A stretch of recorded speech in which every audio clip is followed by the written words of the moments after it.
రాజాం నియోజకవర్గ ప్రజలకు, కార్యకర్తలకు మరియు శ్రేయోభిలాషులకు భోగి, మకర సంక్రాంతి, కనుమ శుభాకాంక్షలు. ఇట్లు కొండ్రా జగదీష్, రాజాం నియోజకవర్గం టీడీపీ పార్టీ సీనియర్ నాయకులు.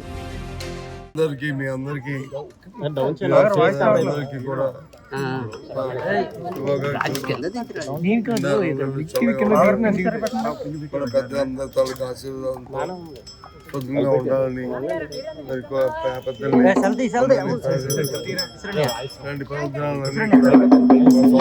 సాంప్రదాయాన్ని తెలియపరుస్తుంటాయి. ఇవి సాంప్రదాయబద్ధంగా మరి అనాదిగా మనం వ్యవస్థ దగ్గర నుంచి ఈ పండుగని మనం జరుపుకోవడం ఎంతో గమనించాం. ఇలాగే కొనసాగాలి. హ్యాపీగా అందరూ సంతోషంగా సకల శాంతులతో ఉండాలని, అలాగే రైతాంగం అంతా కూడా పాడి పంటలతో చల్లగా ఉండాలని ఆ భగవంతుడు ప్రతి ఒక్కరికి, మీ అందరికీ, మీ కుటుంబ సభ్యులకి, మీకు అలాగే రాష్ట్ర ప్రధాని గారికి, అలాగే అందరికీ కూడా మా శుభాకాంక్షలు మనస్ఫూర్తిగా మా కుటుంబం తరఫున అందరి తరఫున కూడా తెలియజేసుకుంటాం.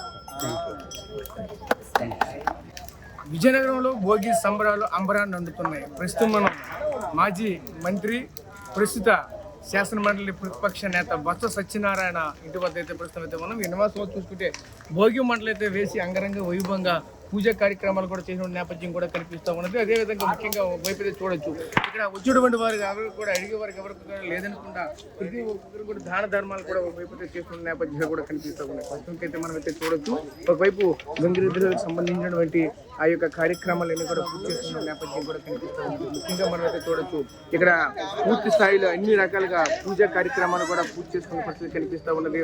భోగి రోజు పూజలు చేస్తే భాగ్యాలు కలుగుతాయంటూ ప్రగాఢంగా అయితే మనం విశ్వసిస్తున్న నేపథ్యం కూడా కనిపిస్తూ ఉంది. హిందూ సాంప్రదాయబద్ధంగా చూసుకుంటే ఈ 3 రోజుల పండుగ కూడా కన్నుల విందుగా కూడా జరుగుతున్న నేపథ్యం కూడా కనిపిస్తూ ఉంటుంది. చూస్తూ అక్కడ బొత్స సత్యనారాయణ గారు కూడా ఆ యొక్క మనవరాలతో ఈ రోజు పూర్తి స్థాయిలో అక్కడ అంతా ఉండి ఇంటి దగ్గరే గడుపుతున్న నేపథ్యం కూడా కనిపిస్తూ ఉన్నది. చూడొచ్చు, ఆ మనవరాలు ఆయన అక్కడ చీరపై కూర్చొని ఈరోజు నివాసం వద్దే ఈ యొక్క భోగి కార్యక్రమాన్ని కూడా చేసిన నేపథ్యం కూడా కనిపిస్తూ ఉన్నది. ప్రస్తుతానికైతే చూడొచ్చు, వైపు మాజీ ఎంపీ గారు కూడా ఇక్కడైతే ఉన్నారు. అలాగే పూర్తి చూసుకుంటే అందరూ కూడా ఒకే దగ్గర కూర్చొని కుటుంబ సమేతంగా ఈ యొక్క భోగి సంబరాలు కూడా జరుపుకునే నేపథ్యం కూడా కనిపిస్తూ ఉన్నాయి. ప్రస్తుతానికైతే చూడొచ్చు,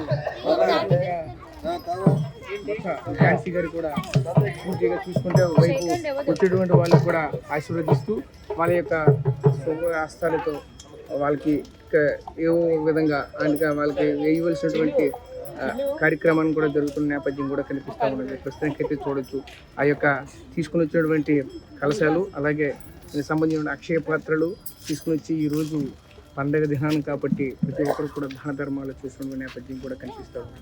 ప్రస్తుతానికైతే ఇవన్నీ కూడా చూస్తూ ఉంటే పూర్తిగా సాంప్రదాయం అనేది ఉట్టిపడేలా కనిపిస్తూ ఉన్నది.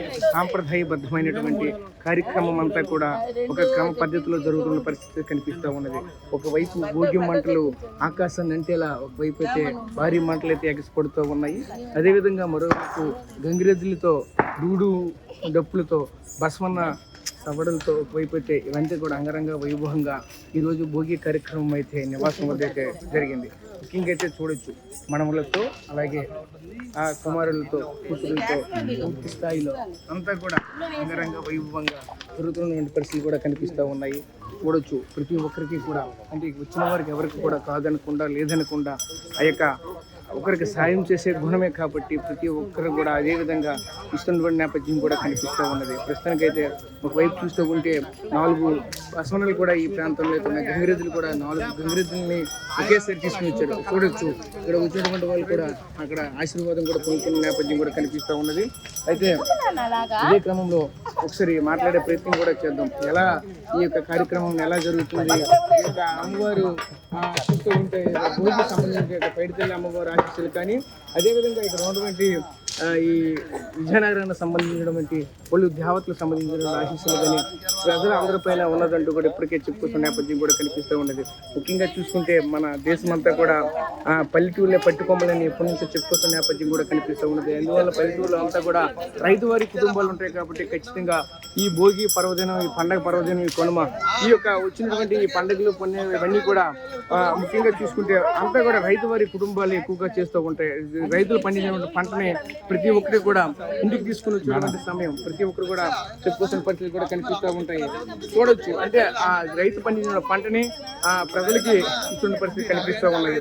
ఎందుకంటే అక్కడి నుంచి వచ్చినటువంటిది ప్రతి ఒక్కరు కూడా తీసుకుని వచ్చి ఈ విధంగా ఇదే సమయంలో మనతో పాటు మాట్లాడితే అమిత్ షా గారు కూడా ఉన్నారు.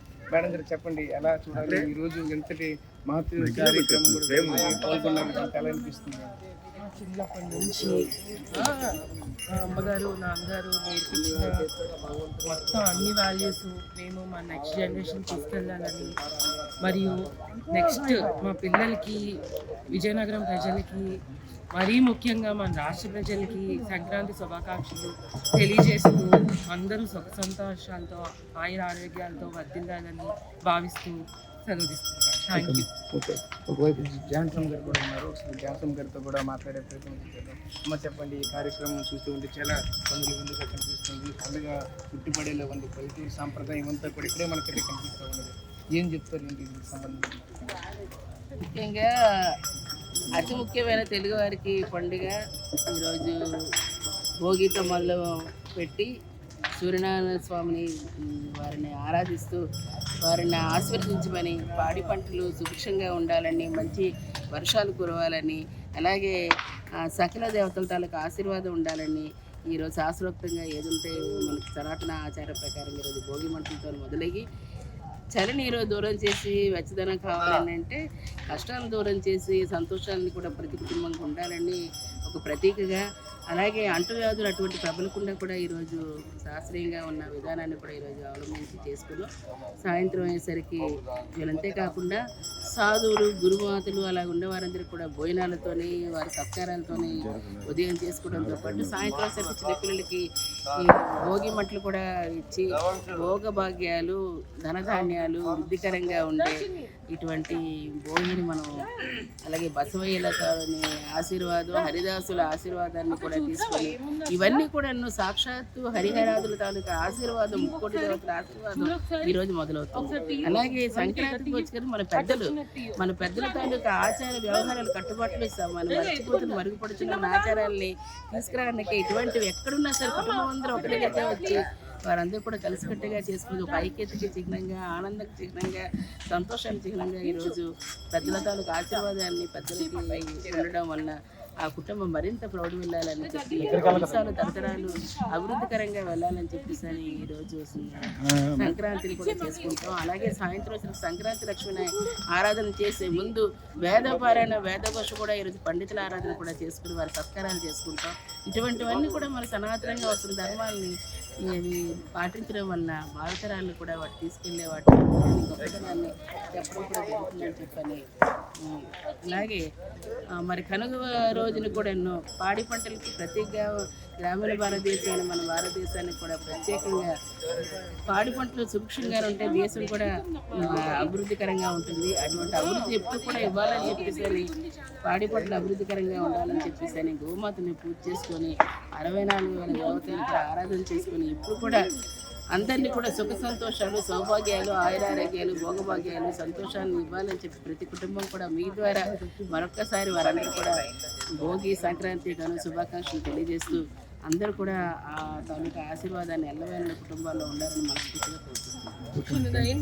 సో చూసాం కదా, ముఖ్యంగా మనం చూసుకుంటే ఈ యొక్క తెలుగు సాంప్రదాయబద్ధంగా ఉన్నటువంటి ఈ యొక్క సంక్రాంతి సంబరాలు అయితే అమరానటువంటి పరిస్థితి కనిపిస్తుంది. ముఖ్యంగా ఇవన్నీ కూడా చూసుకుంటే దేశ ప్రజలంతా కూడా సుఖ సంతోషాలతో ఉండాలంటూ కూడా కోరుకునే నేపథ్యం కూడా కనిపిస్తూ ఉన్నది. ముఖ్యంగా మనమైతే చూడొచ్చు, రైతు వారి కుటుంబాలు కాబట్టి ప్రతి ఒక్కరు రైతులు పండించిన పంట ఇంటికి వస్తున్న అందరూ కూడా సుఖ శాంతులతో అభివృద్ధిగా ఉండాలంటూ కూడా చెప్పుకున్న నేపథ్యం కూడా కనిపిస్తూ ఉన్నది. ఏదైతే సనాతన ధర్మం నుంచి వచ్చినటువంటి సాంప్రదాయాలు ఏమన్నది, ప్రతి ఒక్క సాంప్రదాయాన్ని కూడా ఈ యొక్క పండుగలు అన్నీ ఉట్టిపడేలా ఉంటాయంటూ కూడా మనతో కూడా చెప్పుకున్న నేపథ్యం కూడా కనిపిస్తూ ఉన్నది. ప్రస్తుతం ఇది ఇక్కడ ఉన్న తాజా పరిస్థితి. కెమెరా పర్సన్ నాయుడుతో రాజేష్, RTV, విజయనగరం నుంచి. చరిత్ర సృష్టించినోడు ఇప్పుడు ఆ చరిత్రనే తిరగరాయబోతున్నాడు. అబద్ధాల గోడల్ని బద్దలు కొట్టి నిజాలను రాగా మీ ముందుంచబోతున్నాడు. నిజమైన వార్తల కోసం వెంటనే డౌన్లోడ్ చేసుకోండి రా యాప్ని.